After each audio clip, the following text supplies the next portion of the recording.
Hey guys, we're at the CIF Photo Fair 2015 here in Delhi, and look what we have today. It's one of the most important lenses to come out this year, possibly. It's the wide lens for full frame by Tamron. This is the first one that came out with full frame. Is the 15-30 F2.8 lens. It was announced during Photokina and showcased to us right here, and it's not really released right now. They say it's gonna come to India in late Feb, and the price is kind of unofficially revealed in Japan, and it's close to about 11,500 US dollars, and that could be about 80 to 85,000 Indian rupees when it gets released there. We don't know the final price. We're gonna tell you when it's revealed officially. But for now, let's take a close look at these lenses. So we have the Nikon lens around here, and then the Canon lens around here.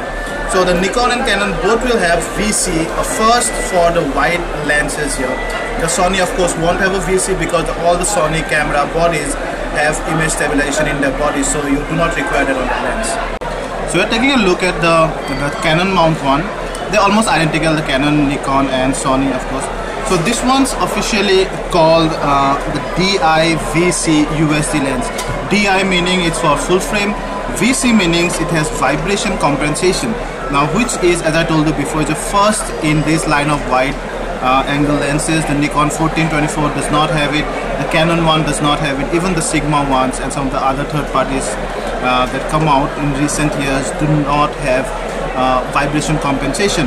Now some of you might argue that why do I need a vibration compensation in wide lens, because I will anyway use those on tripod. I generally will use those when to shoot landscape where almost everything is in focus anyway. But when you shoot in low light handheld, let's say you're shooting a live event and you need a very wide coverage, you need to you want to show the crowd, you want to show the performer along with all his instruments and stuff. For those things you would not generally carry your tripod to the live show maybe. So at that time in low light the VC is gonna help a long way, and it's quite heavy. It's close to about a kilo, just about the similar weight to the 14-24mm that Nikon has, and it starts just 1 mm longer. It starts from 15, but then it goes about 6 mm longer at the telephoto end. So the Nikon one finishes at 24mm, this one goes up to 30 mm. So you started right at the almost widest end, if not the absolute widest, but you still get a great range. You go to 30 mm, which is very close to 35 mm that a lot of people use the primes for. That's a great range. So it goes from very wide to a not so wide point. So in that way it covers a great focal length, and it does not take any filter of course, but it comes with a cup which looks pretty rugged around here, and also you can see it's an attached lens hood. In fact it has a double layer on this, and whenever you zoom this out you can see both of the layers come to exactly the same point. Now there are two reasons for this. Number one, this all the more minimizes the possible lens flare and ghosting, and the second thing is of course if you have two layers, that means the optics here, the glass here is that much more secure.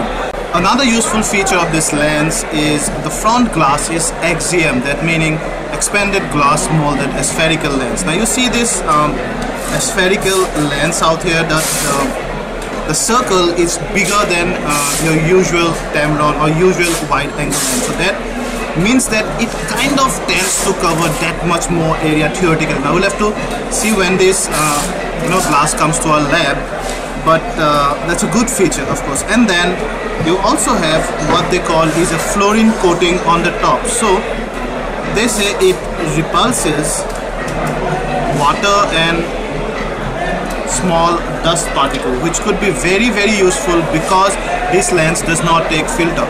So I'm just gonna wipe this.